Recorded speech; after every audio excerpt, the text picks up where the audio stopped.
मित्रों, आज ऐसे शख्सियत को मैं आपके सामने लाया हूं जो नरेंद्र मोदी के बिल्कुल करीब है।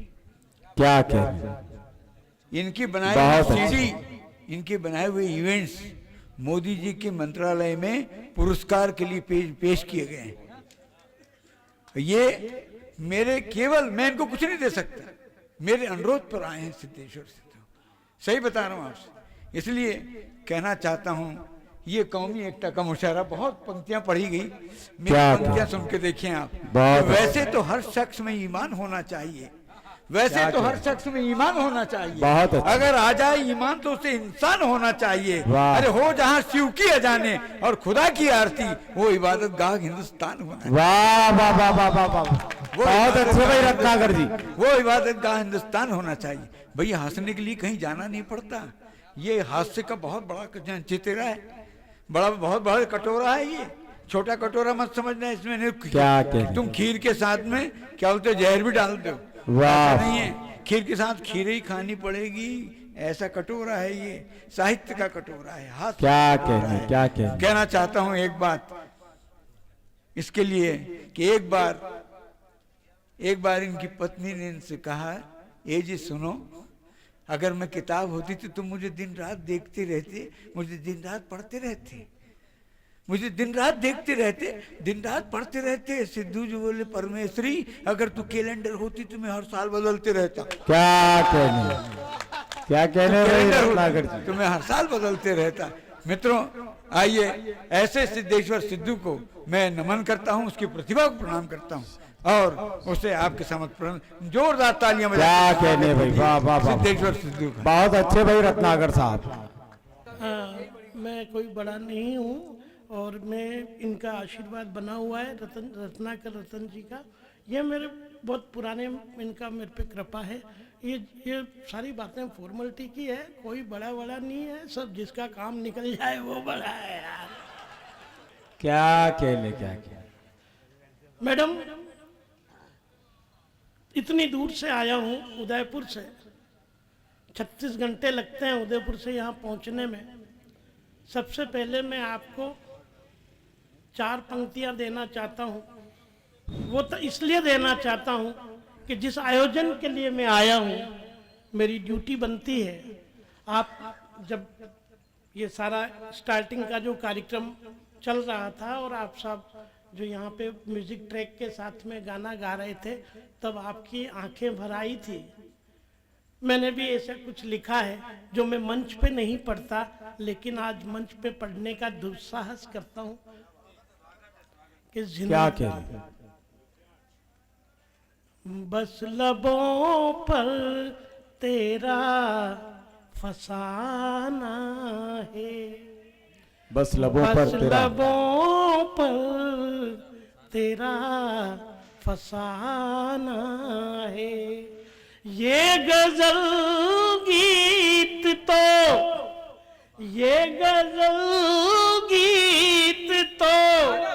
बहाना है, बस लबों पर तेरा फसाना। क्या कहने हैं सिद्धू जी, बहुत अच्छे कि तूफान खाए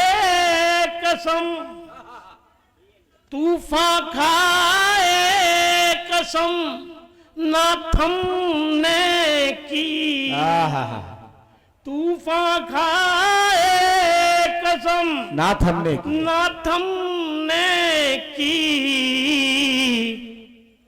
हमने ठानी क्षमा जलाए। वाह वाह वाह वाह, हमने ठानी क्षमा जलाना है कि जिंदगी के कितने पल किसने देखा कैसा कल, कितने प्रश्न कितने हल, यार मुस्कुराता चल, यार मुस्कुराता चल।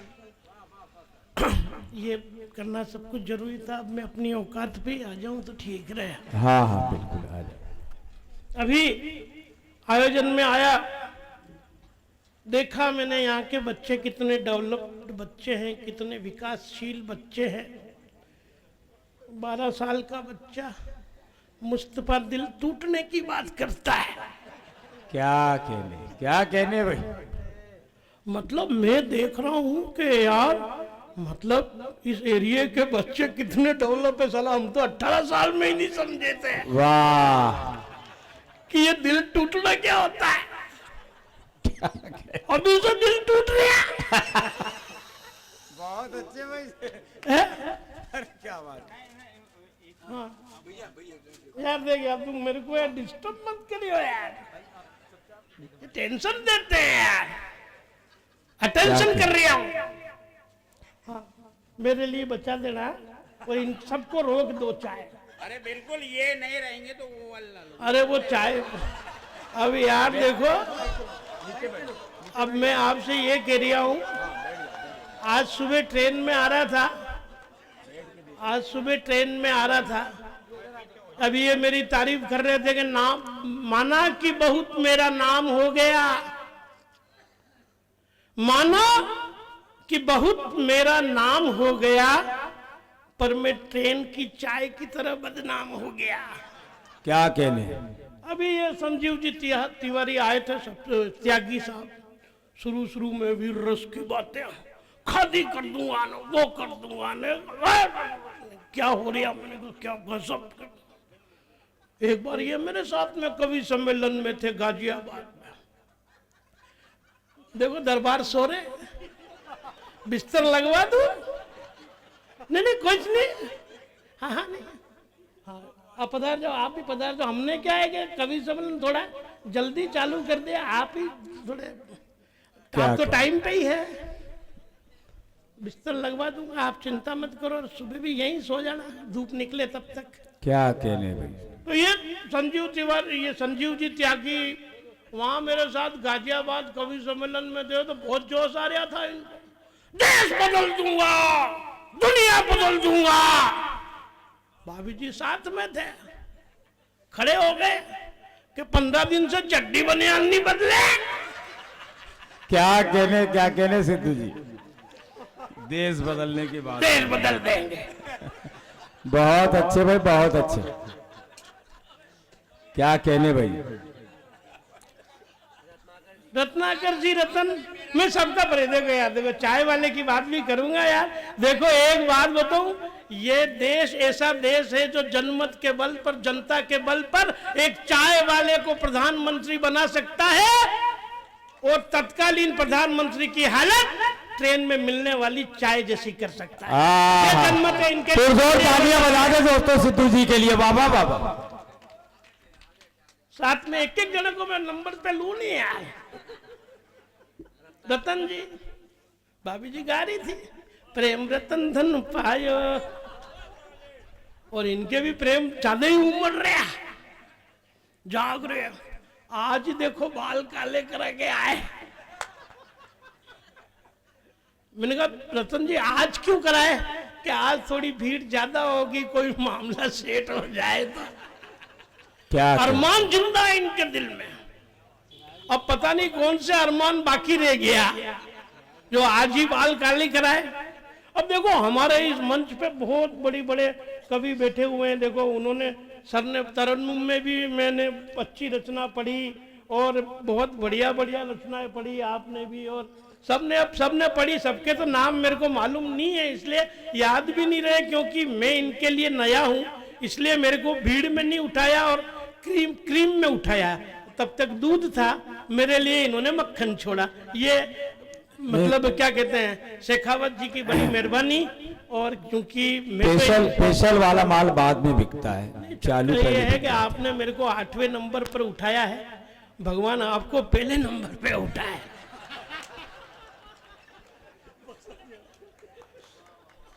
चलिए। मैं बहुत देर से इंतजार कर लिया था, मैं मेरा नंबर आवे तो फारिग पढ़ूं, पर हो ही नहीं रहा। ये मेरे मित्र वो पास में बैठे जिनसे परिचित, देवासी जी, ये एक्चुअली बहुत बड़े लेवल के शायर और कवियों की टीम है।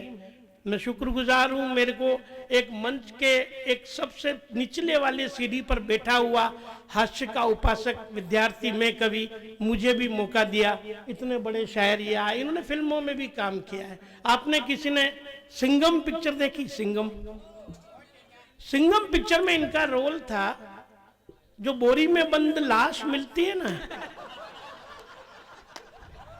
क्या क्या? अरे क्या कहने भाई सिद्धू जी, बोरी में यही अब रोल है यार, अब इसमें हंसने की क्या बात है यार। हमारे मुस्तफा को भी हंसी आ गई यार तेरा। देख बेटा, तू ये शायरी करता है ये तो ठीक है, पर ये दिल तोड़ने वाली बात इस उम्र में यार सूट नहीं होती है। और भी बहुत सारे बड़े बड़े शायर, दुबे जी, और आपने बहुत अच्छा पढ़ा कि साहब नोटबंदी से नहीं आएगा काला धन, और ये पढ़ रहे थे, मैं ध्यान से सुन रहा था। अरे काला धन आवे नहीं आवे, बहुत सारी बात आ गई नोटबंदी से। हमारे घर की बहू बेटियों में संस्कार आ गए। हाँ, कैसे आए जो बताऊं? नोटबंदी से संस्कार ऐसे आए कि मैं एक मेरे परिचित मित्र के घर पे गया, सारी बहुएं घूंघट निकाल के खड़ी हुई और आके मेरे धोख देवे। मैंने कहा यार ये जींस पहनने वाली महिलाएं थी, ये साड़ी और उसमें घूंघट में आ कैसे गई? मेकअप पे जाने के लिए पैसे ही नहीं। क्या कहने, क्या संस्कार डेवलप हो गए। हाँ, संस्कार डेवलप हो गए। आए मेरे धोख दे, घूंघट नहीं उठावे, बाल काले करने के पैसे ही नहीं। उस तरह से अभी देखो आप जो ये कह रहे हैं कि काला धन नहीं आएगा, मैं मानता हूं कई लोगों का रोजगार छिन गया। जेब कतरे जेब काटे तो कैसे काटे? क्या कहने, नोट ही नहीं चले। बहुत अच्छे, समझते नहीं है यार। अब आइए चेहरे पे हंसी है। अभी तो मैं अपनी दुकान जमा रहा हूं और मेरे को कितनी देर बोलना है शेखावत साहब ये बता देना। हाँ। चक्कर ये है कि देखो फहरिस्त बहुत लंबी है और ये सब मेरे को पीछे बैठे बैठे गालियां दे रहे होंगे कि हरामखोर कब हटे। हाँ, मेरे को मालूम है, क्योंकि मेरा भी नंबर नहीं आ रहा था, तब मैं कह रहा था हरामखोर से नीचे नहीं आ रहा यार। नहीं आप तो पढ़े, हम तो उसको ढूंढेंगे जिसने आपको बुलवाया। आपके पड़ोस में ही बैठे। नहीं, पढ़िए, बहुत अच्छे भाई सिद्धू भाई, वाह वाह वाह। यहाँ के एक मार्ट साहब, देखो यहाँ के लोग सब ज्ञानी हैं। और मैंने ये जो आपका सौसर गांव है और अशोक जी कामोने के इस कवि सम्मेलन का मुशायरा है, उनकी स्मृति में जो आयोजित किया जा रहा है, मैं तारीफ नहीं करता हूँ, न कोई अतिशयोक्ति है। मेरे जीवन में ऐसा पहला है। मैं अपने आप को सौभाग्यशाली समझता हूँ। हजारों मंच पड़े हैं, लाखों की भीड़ में पड़ा है, लाखों का प्यार पाया है, लेकिन यहाँ पे जो मुझे पारिवारिक अनुभव हो रहा है, जैसे मेरे अपनी फैमिली बैठी हो और मेरे मतलब मेरी ब्याह मंड रहा हो, ऐसा लग रहा है यार। क्या कहने, बहुत अच्छा लगा। और यहाँ के मतलब यहाँ की क्वालिटी जितनी तारीफ करूं, यहाँ के एक मार साहब है रामलाल जी शर्मा, यहाँ पे रहते हैं एक मार साहब। वो यहाँ के बच्चों को, हमारा उदयपुर टूरिज्म सिटी, और यहाँ के बच्चे कितने होशियार। ये बच्चे का एक का उदाहरण तो मैं दे चुका हूँ। दूसरे यहाँ के स्कूल में पढ़ने वाले बच्चे, स्कूल में पढ़ने वाले बच्चों को रामलाल जी वहां पे उदयपुर घुमाने के लिए लिया है स्कूल टूर में। अब वहां पे हमारी फतेह सागर की पाल पे बच्चों को घुमा रहे हैं। मार साहब बहुत कड़क थे, सावधान एकदम चलेगा। उस चक्कर में मार साहब का क्या हुआ कि पाल पे चल रहे थे, तालाब की पाल पर, तो पैर फिसल के मार साहब पानी में। बच्चे इतने मतलब इंटेलिजेंट, वही डिसीजन ले लिया, कल छुट्टी। क्या कहने, इतने प्यारे बच्चे हैं। देखो अब वो देखो वो भी जाग ही गए। मैं तो आपके लिए बिस्तर लाने के मूड में था। हाँ, नहीं कोई बात नहीं, बहुत अब मेरे लिए तो देखो जो बच्चे हैं वही बच्चे हैं। और अभी आप ऐसा कोई तकलीफ हो तो कह दो, उठ बैठ जाऊं। नहीं, हाँ मतलब ऐसा कि इधर के लोगों का गुस्सा भी बहुत खराब होता है। क्या हाँ, क्या मैंने सुना पिछले बार भी किसी कवि के साथ में राजकीय सम्मान हुआ। हाँ, अपन ऐसा कोई रिस्क लेता ही नहीं है भाई। अब वो मोदी जी कह रहे हैं कि साहब ये केसलेस केसलेस केसलेस, अब उनको पता ही नहीं जितने कवि है ना सब के सब केसलेस है, काम ही उधारी पे चलता है, और जिस गली में उधार ले लिया वापस कोई जाता ही नहीं। क्या करें, कवियों की बातें केसलेस केसलेस केसलेस कर रहे हैं। अभी मेरे को ये अप्रीतम सर, आपका नाम शुभ नाम? अप्रतिम। अब मैं तो देखो थोड़ा हिंदी का कमजोर विद्यार्थी हूँ, देसी चौथी पास आदमी हूँ, है ना। तो अप्रतिम जी मेरे को घर पे खाना खिलाने ले गए। मैं खाना खिलाने ले गए इनके घर पे, खाना खाने गया 3 बजे करीब। तो खाना तो इनका निपट चुका था, तो भी इन्होंने मेरे को बहुत बढ़िया पुलाव, दही बड़े, ये वो बहुत मतलब मिठाई वगैरह इतना बढ़िया खाना खिलाया। मैं धन्यवाद ज्ञापित करना चाहता था मैडम से कि भाई आपने बहुत बढ़िया किया, बहुत अच्छा खाना खिलाया। मैं भी ट्रेन के सफ़र में से आया, भूख लगी रही थी। तो अप्रतिम है ना, हाँ आप कामोने साहब की मम्मी ने बोला कि सिद्धेश्वर जी आप सही समय पे आ गए, वरना ये सारा का सारा हम खाना जो है ना कुत्ते को डालने वाले थे। क्या करें, अब ये सम्मान की बात है कि आप लास्ट टाइम आए थे, आप नहीं आते तो फिर ये हमारी क्या है कि थोड़ी सी ऐसी मजबूरी है, लेकिन हम भी समझ जाते हैं कि हमारी वैल्यू कितनी है। और क्या बातें करूं। देखो खाने की बात हुई तो खाने में कुछ खाने के ऊपर कहता हूं। आज हिंदुस्तान में वो पप्पू बोलते हैं कि मोदी जी खून की दलाली खा रही है। मैं उस दिन मकराना के एक कवि सम्मेलन में गया हुआ था, होटल में ठहरा हुआ टीवी देख रहा था। मैंने देखा, मैंने कहा यार ये मोदी जी खून की दलाली कि सेना में खून की दलाली, मेरे को समझ में नहीं आया। मैंने कहा यार खून की दलाली तो ब्लड बैंक में होती है, फिर भी मैंने नहीं समझा। और फिर मैंने वहां कुछ लिखा, मैंने कहा कौन आदमी क्या खा रहा है, हाँ चलका वलका मार दो यार, वो फोटोग्राफर को भी नींद आ गई यार। तो मैं दुआ दूंगा तुम्हारे बच्चे जिएंगे यार, एक दो फोटो चलका वलका पास में आके पाड़ दे। हाँ, मेरे को भी लगना चाहिए कि अपनी भी वैल्यू है भाई साहब। बाकी तो क्या है, देखो फोटो तो इनके शुरुआत में खींचे, लो आप आ जाओ भाई साहब ये मोबाइल से, साला यादें तो ले जाऊंगा यहाँ की, तो बाकी तो मेरे को कोई भूल ही जा रहा है। मैं ना इनको ऑन करके, लॉक ऑन करके दूं ताकि 1-2-4 फोटो लगा दे, तो मैं भी वहां पे फेसबुक पे दूंगा। मेरी लुगाई को भी विश्वास हो जाएगा कि नहीं वहीं गए। हाँ कर रहा हूँ सर मैं। अभी आप जब तक को जी बिल्कुल 10 मिनट में निपटा दूं, क्योंकि अभी बहुत सारे शायर बहुत सारे हुए। एक्चुअली जब ये फिल्मों में काम किया इनके, इसके बाद इनकी आने वाली फिल्म है जिंदगी एक जंग है जब तक लुगाई संग है। क्या ये आने वाली फिल्म है, ये अभी शूटिंग करके बीच में ही आए हैं। वो फिल्म के बारे में एक महिलाएं बैठी है, मैं इनको सादर नमन करता हूँ, प्रणाम करता हूँ। माता जियों सबको प्रणाम करता हूँ, मेरे से दूरी बनाए रखें और मेरे ऊपर कोई मतलब आक्रमण नहीं करें। क्या मतलब यूं के इस ये जिंदगी एक जंग है जब तक लुगाई संग है, ये फिल्म की शूटिंग हुई इसके पहले एक सर्वे कराया गया।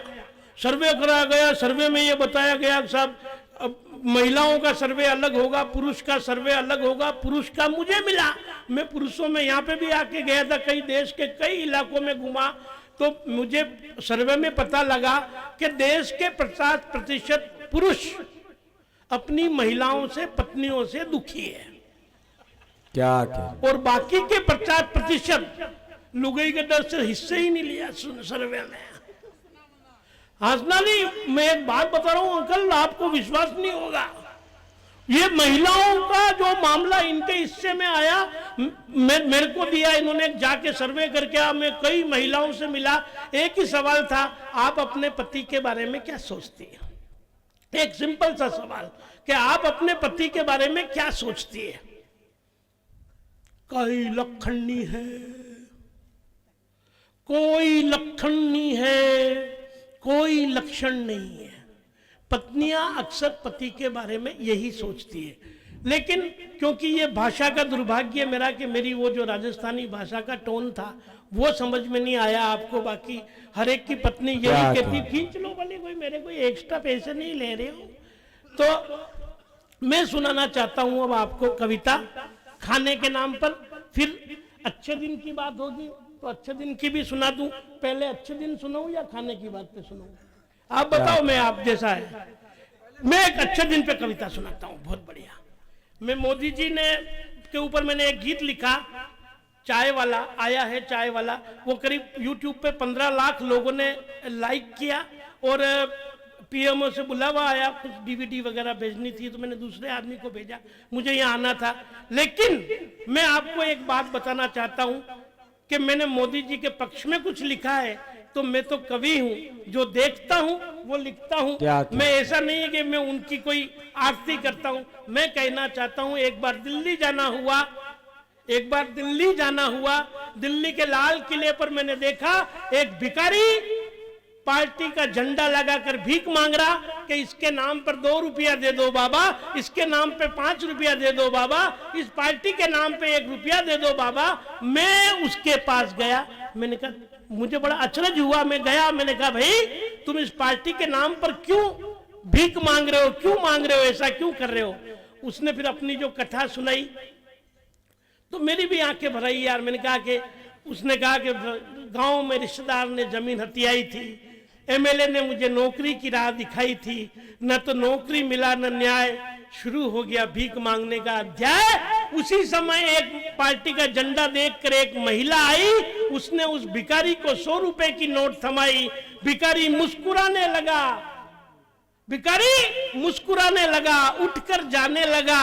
महिला बोली, ओ बाबा कुछ तो अच्छा कह दो, कम से कम दुआ तो दे दो। ओ बाबा कुछ तो अच्छा कह दो, कम से कम दुआ तो दे दो। भिखारी मुस्कुराने लगा और कहने लगा कि चंद अमीरों के भरोसे हम फकीरों के निवाले हैं। मैडम,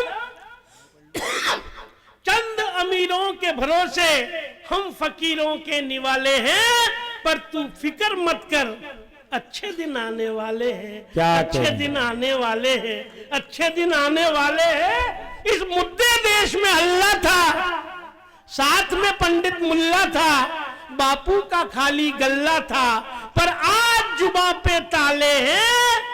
मैडम, अच्छे दिन आने वाले हैं, अच्छे दिन आने वाले हैं। मैं कहना चाहता हूं दोस्तों कि थैला भर डिग्री लेकर विवश हुए भीतर भीतर, आंसू पीकर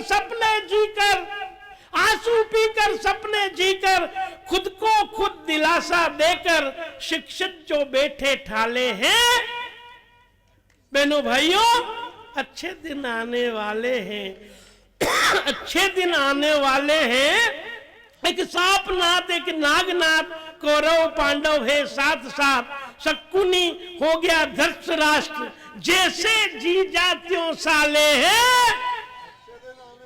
बहनों भाइयों, अच्छे दिन आने वाले हैं, अच्छे दिन आने वाले हैं कि ख्वाबों से लिपटी धूल को पहुंचा, एक रंगमंच का पर्दा खींचा, तब जाग हकीकत ने ये पूछा, क्यों हिंदुस्तानी भोले भाले हैं।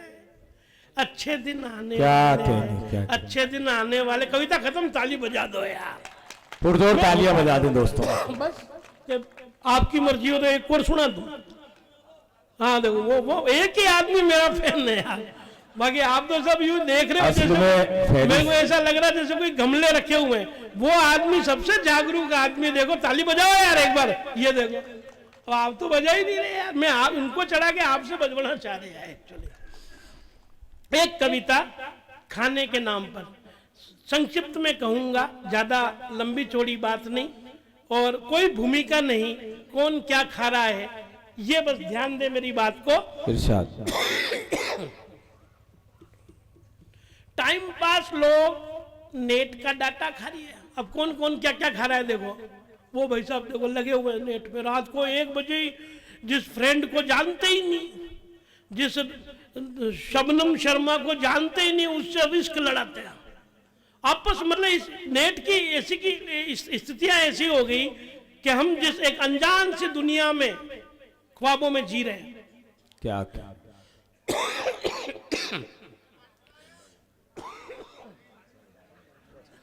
क्या क्या यहाँ है ना सोसर की धरती पे अच्छे अच्छे पानी मांग लेते हैं। क्या क्या सही है ना? वाह हाँ, मेरे को ही पानी पिला दिया। नहीं, मैं कोई तूफान सिंह नहीं हूँ, मैं साधारण सा एक कलम का विद्यार्थी हूँ, हास्य का विद्यार्थी हूँ। कि टाइम पास लोग नेट का डाटा खा रही है, बैंक वाले विजय माल्या का घाटा खा रही है, केजरीवाल रोज रोज चाटा खा रही है, आशाराम बापू जोधपुर जेल का आटा खा रही है, और सोसर के चौराहे पर मंगते माता खा रही है। रसूखदार लोग रबड़ी के लच्छे खा रही है, रसूखदार लोग रबड़ी के लच्छे खा रही है। भगत लोग निर्मल बाबा के तुक्के खा रही है, भगत लोग निर्मल बाबा के तुक्के खा रही है। खली के चेले चाटी फालतू में मुक्के खा रही है। बेरोजगार छोरे छोरी जगह जगह धक्के खा रही है। और असली शिलाजीत आजकल छक्के खा रही है। क्या करें? और असली शिलाजीत आजकल छक्के खा रही है। कॉलेज में छोरियां भाव खा रही है। अनुभवी आदमी है, घास डाल ही नहीं रही। कॉलेज में चोरियां भाव खा रही है। हमारी मध्य प्रदेश की पुलिस ताव खा रही है। हमारी मध्य प्रदेश की पुलिस ताव खा रही है। अरे यार तुम चाय बहुत डिस्टर्ब करते हो यार। हाँ, तुम मेरे को तुमको किसी ने भेजा तो नहीं इन कवियों में से किसी ने कि डिस्टर्ब करना, समझते नहीं है यार। क्या भूल ही गया। पुलिस, हमारी मध्य प्रदेश पुलिस ताव खा रही है। शहरों की जहरीली हवा हमारे गांव खा रही है। और पेड़ों की अंधाधुंध कटाई सबकी छांव खा रही है। क्या क्या के पेड़ों की अंधाधुंध कटाई सबकी छांव खा रही है। और कौन कौन क्या क्या खा रहा, एक्चुअली बताता हूं मैं आपको। अगरबत्ती नस्ल के पहलवान फालतू में जोश खा रही है। खेतों में किसान पैंथर का खौफ खा रही है। बंदूक वाले पैंथर का खौफ खा रही है। और सोसर की धरती पर मदिरा तृप्त सज्जन घर जाने से पहले सौंफ खा रही है। क्या करें? घर जाने से पहले सौंफ खा रही है। सरहद पे जवान गोली खा रहे हैं। संस्कृति के नए आयाम अपनी भाषा और बोली खा रहे हैं।